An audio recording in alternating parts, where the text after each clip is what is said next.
Señoras y señores, ¿cómo les va? ¿Cómo están? Muy, pero muy buenas noches. Bienvenidos a T5 Satelital, bienvenidos al Canal Federal, bienvenidos a la Luna, bienvenidos a la noche en la televisión. Bienvenidos a la última hora de una jornada en la que seguramente ha pasado de todo y en este espacio les proponemos lo de siempre. Poder charlar, conversar, debatir, entender, conocernos, recuperar el valor de la palabra, recuperar las conversaciones que nos vayan llevando hacia cualquier sitio, porque en tiempos en que por ahí estas cosas que eran básicas, fundamentales y que son tan necesarias, parecen estar en un segundo plano y siempre requieren de una discusión. Enhorabuena si nos permitimos escucharnos y poder hablar libremente. Es la idea que tiene este programa. Y la idea que tiene este programa en la última hora de un día, a pesar de que seguramente hay mucha gente que queda más allá del final de la jornada, por lo menos en lo que dice el uso horario. A pesar de que hay quizás mucha gente que recién puede estar arrancando su jornada tranquilamente. A todos los lunáticos que están del otro lado, gracias por acompañarnos.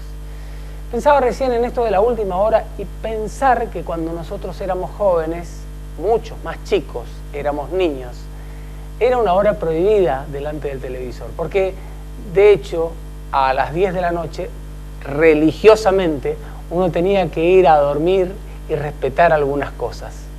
Bueno, hoy vamos a hablar de niños, de los niños de hoy y de los que alguna vez fuimos. Y vamos a hablar de valores y vamos a conversar un poquitito también desde la parte profesional, científica, médica. Porque alguien que sigue lidiando con los niños aquellos y con los de ahora es un profesional reconocido aquí en nuestra ciudad, que por cierto no nació en la ciudad, pero ya es prácticamente un hijo adoptivo de hace 1000 años. Y que es un gusto tenerlo. Además juega de maravillas al tenis, que ese es otro tema. Doctor Raúl Adeneque, gracias por el tiempo. ¿Cómo te va? Gracias, Raúl. ¿Cómo andás? Bien, Daniel. Gracias a vos y gracias por tus palabras. Bienvenido a la Luna. ¿No sos un hombre terrenal o lunático? Si tuvieras que definirte. ¿O te permitís pegarte una vuelta por algunas lunas de vez en cuando? Y preferiría ser terrenal y poder observar la luna. Poder observar la luna, claro, bueno. Y disfrutar de la luna. Y regalar lunas, que siempre está bueno, ¿no? Mejor todavía. También. Todavía. Raúl, yo decía, ¿nacido en dónde? En Noverá, Misiones. En Noverá, Misiones. Pero desde hace muchos años ya prácticamente más correntino que mucha gente, ¿no? Claro, es que yo viví muchos más años acá. Yo vine a los 17 a estudiar y ya me quedé acá. O sea que yo llevo 40 y pico de años acá. Viniste a hacer medicina y desde el primer momento te enganchaste con el tema de la pediatría, con los chicos, ¿o cómo fue? No, fue algo sin pensar, porque cuando yo vine a Corrientes, como decís, yo jugaba al tenis, pero no traje la raqueta. Ajá. Porque yo tenía miedo de que me entusiasme y que no estudie. Que no estudie, está bien. Entonces, unos meses después de estar acá, después del cursillo, después de estar en la facultad, en las vacaciones de julio, en Noverá se hacía un campeonato de tenis muy grande. Ajá. Y teníamos un presidente que era como muy paternalista, el médico, un doctor Derna. Y bueno, yo había ido a mirar el campeonato y este hombre me buscó y me dijo, vení, quiero que me acompañe. Y le puso el brazo a mí, creo que, sobre el hombro y me dijo, ¿vos le conocés? Y me presentó una chica. Y no, y él le preguntó, ¿vos le conocés? No, dijo ella, ustedes son compañeros, me dijo.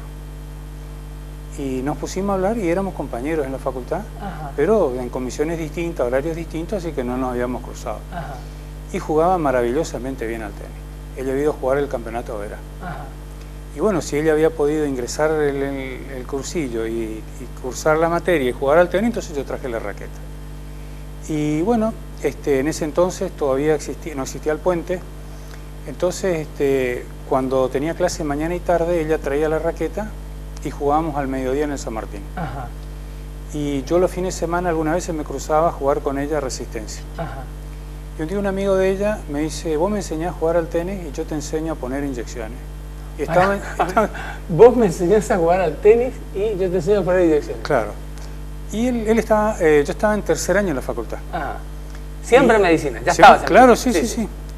¿Nunca se te cruzó por la cabeza otra? No. Okay. Entonces, Me dice, vos buscame los miércoles en el hospital de niños. Ajá. Bueno, él estaba en 6º año, era practicante, que era obligatorio en ese entonces en la facultad un programa. Y bueno, entonces hablábamos con el médico de guardia, él salía a la siesta un ratito, jugábamos al tenis, y así yo empecé a ir al hospital. Y así me empezó a gustar el tema pediatría, y creo que vi buenos ejemplos en los pediatras. Entonces cuando yo me iba a otra especialidad, a otra materia, a otro hospital, era como que yo quería volver, me sentía mejor en el hospital, el viejo hospital de niños. Incluso una época me dijeron que yo no vaya más al hospital, que yo vaya y que haga otra especialidad, que vea otra cosa. Y bueno, pedí y volvía otra vez. Así que eso fue lo que, así no fue de un día para otro, ni fue una sucesión de hechos durante 5 años. Yo digo, el médico debe tener un cuerpo, un corazón y una mente especial para ser un profesional de la medicina. Pero me saco el sombrero aún más delante de aquellos que son pediatras y que tienen que lidiar con el plus que naturalmente trae un chico. Ni hablar de los padres, que ese es otro capítulo, ¿no? Pero hay como un elemento extra que siempre juega cuando a uno se le presenta la imagen de un chico. Porque definitivamente cierta empatía, un profesional de la medicina especializada en los chicos, cierta empatía con los chicos debe tener, es necesaria, ¿no? Sí, pero yo creo que eso ocurre en todas, porque el que es cirujano le pasa lo mismo con la cirugía. Y él entiende de cuestiones así técnicas, quirúrgicas, y que le parece lo máximo, y le parece que lo demás es muy secundario o mínimo. Y otro le gusta la obstetricia porque le gusta la obstetricia, el embarazo y todo. O sea, cada uno tiene su especialidad y le gusta lo que hace. El que hace diagnóstico por imágenes, voy a hablar con él y te habla como... Yo tengo un yerno que es que hace diagnóstico por imágenes, tengo amigos, tengo amigas que hacen diagnóstico por imágenes, y cuando vos hablas con ellos te hablan con tanto amor por su especialidad como podemos hablar nosotros de los chicos. ¿Cambió o no el comportamiento? Después vamos a hablar del paciente, pero digo, del padre. Porque ustedes están un paso adelante de cualquier problema o cualquier preocupación que tenga el padre, sobre todo el padre primerizo, ¿no? Que va a ir, vos ya sabés que va a venir un planteo respecto a la primera fiebre, al primer inconveniente, alguna cosa, pero eso estuvo siempre.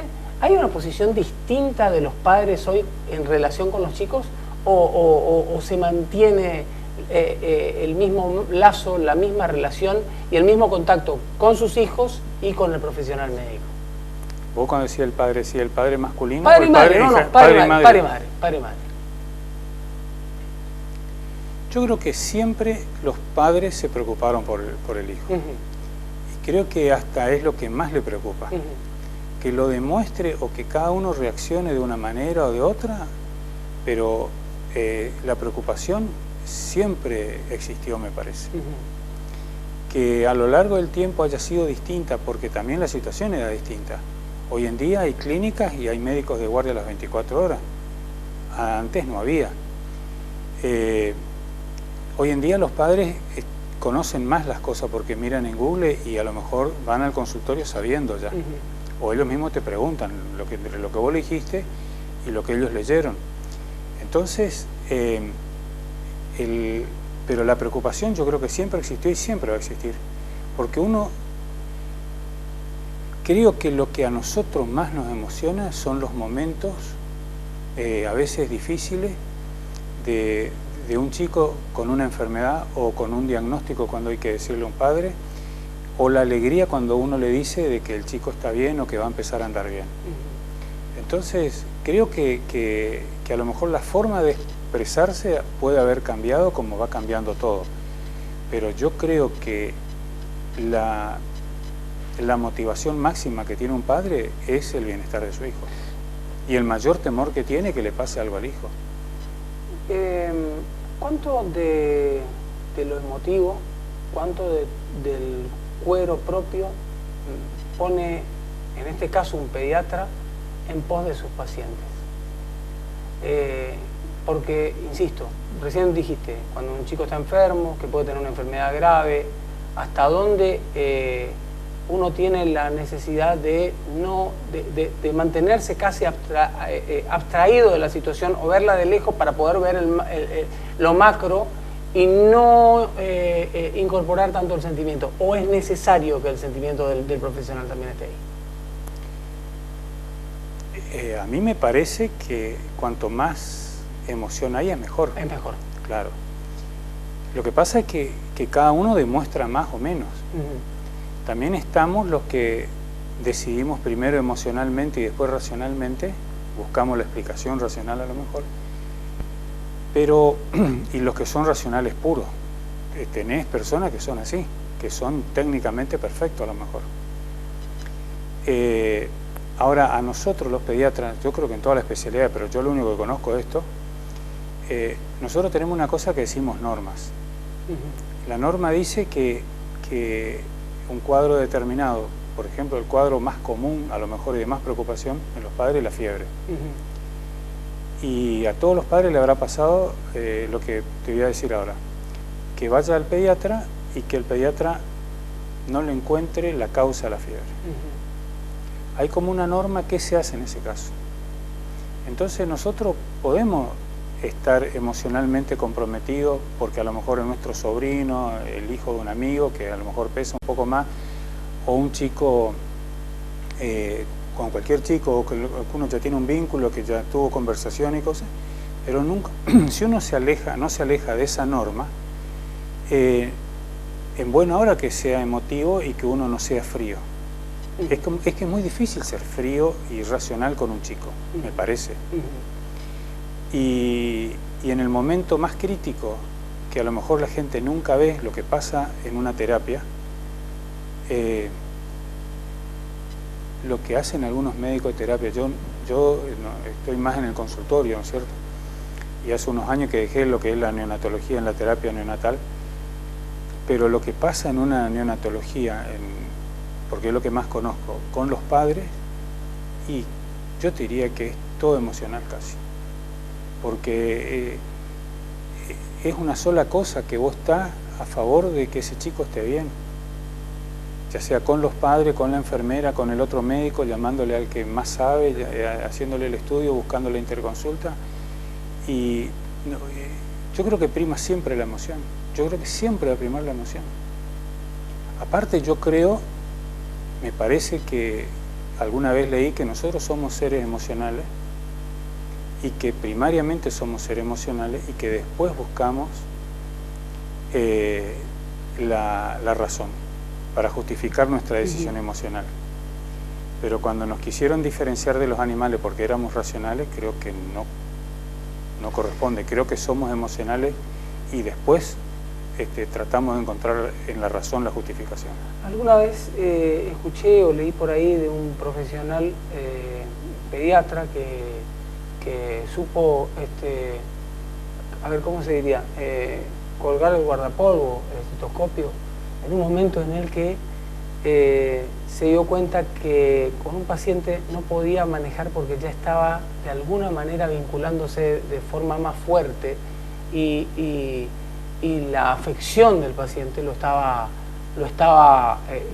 afectando a punto tal que le impedía ver desde afuera el verdadero inconveniente, la enfermedad, que por cierto no era intrascendente. Por eso yo preguntaba sobre los límites, ¿no? De dónde uno puede, hasta dónde puede permitirse y hasta dónde uno debe saber que más allá de todo hay que seguir adelante, ¿no? Porque de hecho lo que pasa con cualquiera de estos pacientitos, más allá de lo que querramos como padres, ustedes vendrían a ser ponemos en ustedes a nuestros ángeles, y es más, ustedes pasan a ser los ángeles de los padres, ¿no? Sí, mira, la mayoría de nosotros los pediatras somos los pediatras de nuestros hijos.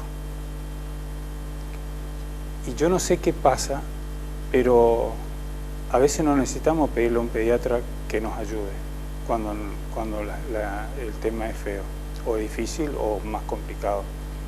No sé qué pasa, que se enteran y que te vienen a ayudar. Yo te tengo que decir que los pediatras acá en Corrientes a mí me ayudaron muchísimo. Y cuando yo necesité por algún hijo, nunca tuve que llamar a pedirle a nadie. antes que yo llame a pedir, se me acercaron.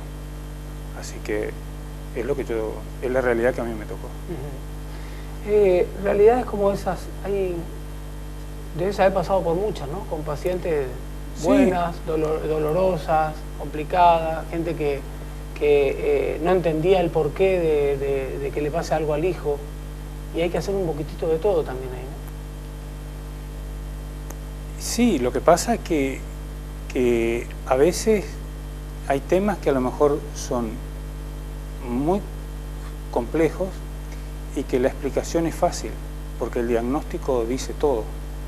Y a veces hay temas simples que la explicación es muy difusa y entonces es muy difícil entender a un padre que entienda por qué o por qué le tocó, o aceptar que el hijo no nació como él quería que naciera o fuese como él fuera. Y nosotros no tenemos ninguna explicación ni científica ni técnica para darle a un padre en esa situación, más que tratar de acompañarle lo que más podamos. Pero también es cierto que nosotros, no siempre, la medicina en general, el médico muy pocas veces cura. El médico muy pocas veces cura. Frecuentemente puede ayudar, pero lo que nunca tiene que dejar es de acompañar al paciente que necesita. Los chicos de hoy, y ya hablamos de la parte desde un contexto más amplio, los chicos de hoy, los niños de hoy, ¿son muy distintos a los niños de otras generaciones? Sí, yo creo que sí, porque es más, hay tantos libros de ese tema que indudablemente ese es un tema mundial.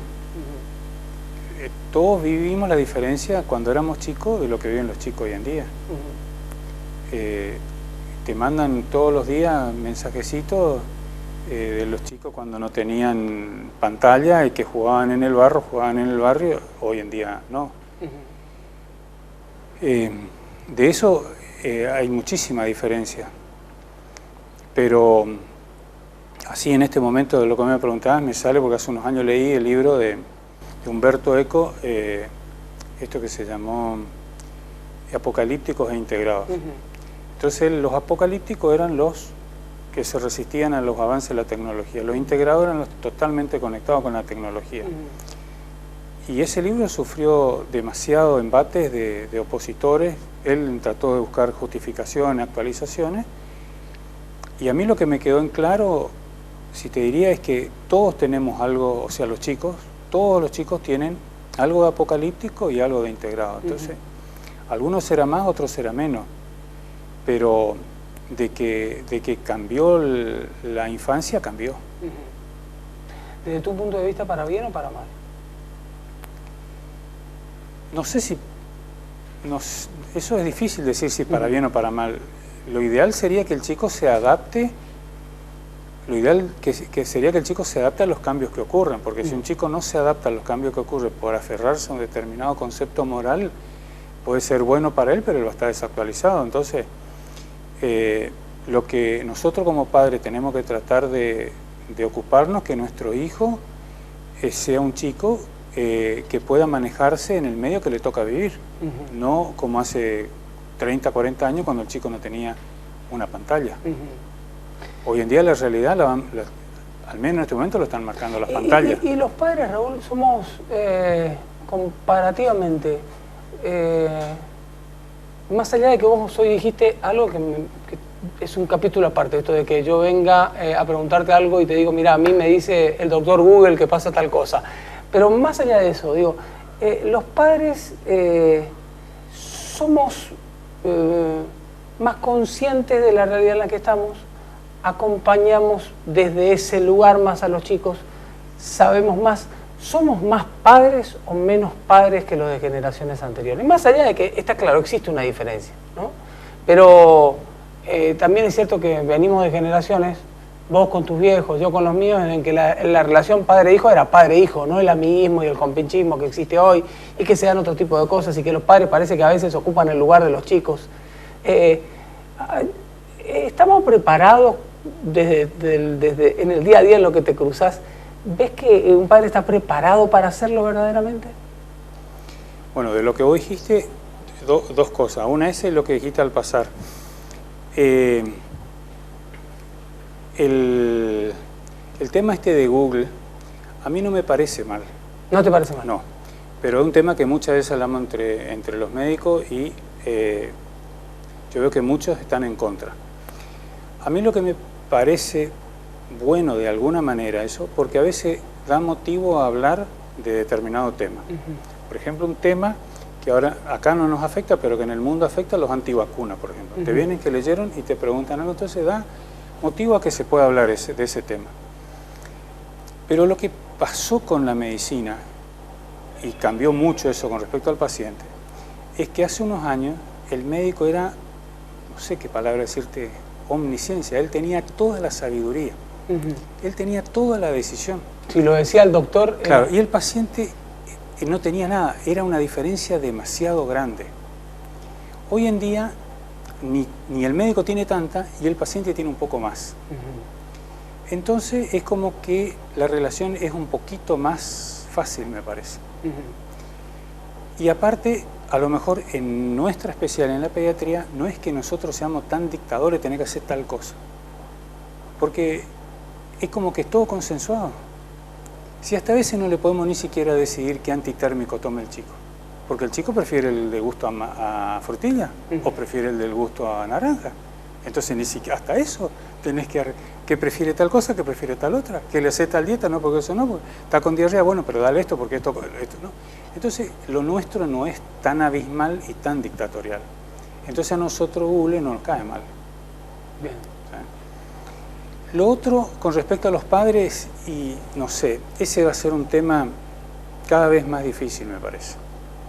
Porque eso motivó muchos temas, y hay un libro que hasta, por ejemplo, yo creo que es agresivo.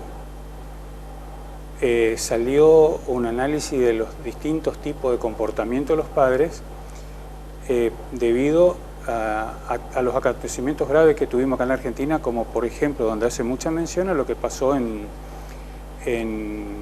¿cómo se llama el boliche ese de fin de año? Ese que estaba cerrado, que murieron muchos. ¿En Cromañón? En Cromañón. Entonces, ahí sale que unos meses después hubo un espectáculo parecido, y para que no caiga en lo mismo, al que compraba la entrada le decían que vayan a ver las cuestiones de seguridad. Fueron poco y nada de padres. Y a través así de varios episodios, fueron muy pocos a interiorizarse del problema.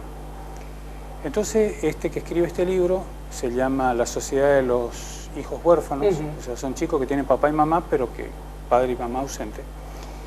Entonces, describe cómo hay padres que le interesa el rol social que juega el padre en la sociedad o la madre, o el rol posesivo, como quien tiene un hijo, como quien tiene una moto, y entonces al hijo el que le paga la cuota al que le enseña, de la misma manera que paga la cuota que le hace el service, y así como le exige al service que la moto esté a punto, al hijo, al profesor de particular, al pediatra, al de música, al de deporte, le exige lo mismo. Entonces es como que hay muchas descripciones de ese tema. Decir si eso es más padre o menos padre, mejor o peor, y es difícil porque es difícil comparar la realidad de otras épocas. Hace unas décadas atrás el padre tenía menos tiempo, tenía que correr menos de un trabajo en otro. A veces tenía trabajo en un solo lugar, y hoy en día tiene que correr en tres lugares distintos. Entonces, ¿a dónde le resta ahora? Al hijo, a la familia, a su deporte, a su tiempo libre. Entonces no es que sea el de anterior más que ahora, le era más fácil a lo mejor. Había menos qué sé yo, bombardeo en la televisión de lo comercial y de que el padre le tiene que satisfacer eso al hijo. Antes no había. Antes un chico con una pelota le duraba toda una camiseta, ahora tiene que cambiar cada rato. Ante ese bombardeo, ¿cómo puede un padre? Es más grave la diferencia entre eso que la diferencia entre el saber del médico y el no saber de un paciente. ¿Cómo puede un padre solo competir contra un aparato comercial montado, perfeccionado, estudiado por gente para bombardear la cabeza, ya sea de un chico o un adolescente, y el padre no puede contra ese poder. Y es muy fácil a veces echarle la culpa al padre, pero ¿cómo puede un padre? No puede contra algo ideado, maquinado perversamente, con un fin meramente económico. Y por supuesto que a ese sistema le conviene que el padre sea ausente, que el chico no tenga ningún valor, que el valor lo imponga el sistema. Las últimas dos. Primero, brevemente, lo mejor y lo peor de tu profesión. Lo que más te gusta y lo que menos te gusta. Puede que lo que menos te gusta sea que hay gente que llama a cualquier hora. Eso también se incluye. No, eso no. No incomoda. No sé qué. No sé, tendría que pensar un poco, pero no. Yo creo que entiendo las cosas que ocurren que no me caen bien, pero entiendo que no es nada personal contra mí. Y yo no sé si hay una cosa que diga a lo mejor. Yo creo que todo fue bueno. Yo siempre digo, yo volvería a elegir la medicina y volvería a hacer pediatría y volvería a elegir estudiar acá en Corrientes. Pero a mí todo lo relacionado a la pediatría fue bueno, desde que te dije, desde los pediatras mayores que fueron buen ejemplo, que estuve en las guardias con ellos, que me ayudaron, los pediatras de mi misma edad, que lo mismo, pediatras de menor edad que yo, yo soy un agradecido a la pediatría, en general a todo. Si elegiría una sola cosa, sería injusto con otro, digamos. Y lo último, si te ves a un espejo, ¿quién es el hombre que está delante mío en este momento? No, espérate, eso es muy difícil. Hablar de mí mismo es muy difícil. No me animo a hablar de mí mismo, no sé. Yo no sé hablar de mí. Un médico, un excelente pediatra, un buen tipo, un excelente tenista, porque el tenista también quedó ahí dando vueltas, ¿no? Sí, me gustó el tenis siempre y soy un agradecido al tenis. Soy agradecido porque en 2 o 3 oportunidades yo vine para jugar, pero cuando se cerró el comedor universitario, ahí empezamos a enseñar con otro estudiante de medicina y nos recibimos enseñando tenis. Te cambio la pregunta entonces, para el final. ¿Lo más importante que tenés en tu vida es? Y yo creo que, por supuesto que son la familia, son mis hijas, son los amigos, son los colegas, ¿no? La verdad que soy un agradecido. Agradecido nosotros de tenerte acá. Raúl, muchísimas gracias, en serio. Gracias por el tiempo. Daniel. Gracias. Gracias a vos. El doctor Raúl Adenecker, una charla con el pediatra, que puede ser el pediatra de la familia, desde otro lugar. ¿Qué hay adentro de la cabeza de un profesional de la medicina? Nos vamos a la pausa y enseguida seguimos aquí con otros visitantes en la Luna.